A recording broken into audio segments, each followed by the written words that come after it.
how did you get pulled to this? I explained to you earlier that I really kind of came from this fiction level, that the fiction drew me in, and then I hit Art Bell, and I liked going to sleep to it, and it was exciting, and I was kind of sucked in from there.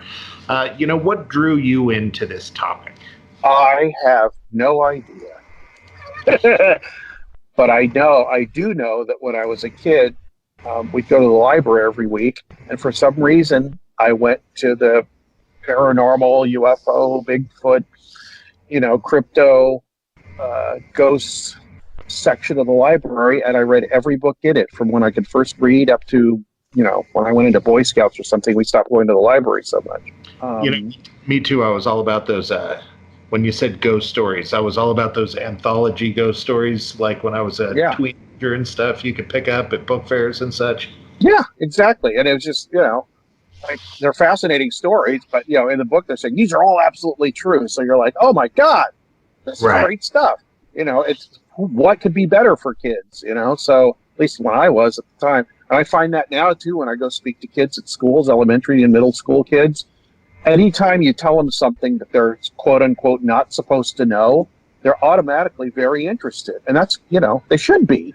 They should have a healthy, disrespectful curiosity about things. That's the only way you're going to ever get anywhere and advance and learn, is to have this healthy curiosity and this idea that what's being told to you is not the whole story. So I think that's where my interest came from, and it just developed from there. And then I stopped thinking about it when I was a teenager, because you get older and then you can drive and there's girls and beer and stuff.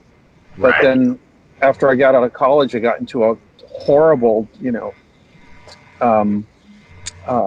severe depression, and I read an article about it, and it just came all back into my life, and it actually kind of saved my life.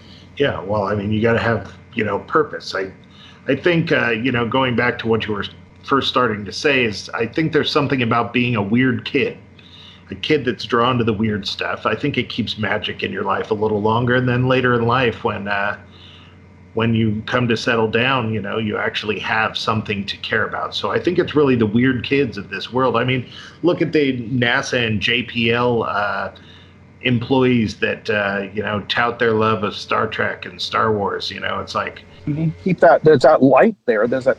I go and speak to groups, and sometimes especially groups like MUFON and all that. And my message sometimes, if I can get to it, or if I feel like saying it, is whatever that thing is that's deep down in your soul that you really think that you want to do with the subject, go do that thing, because you could change everything with that attitude. Not you can go out and talk to 100 more abductees and fill out the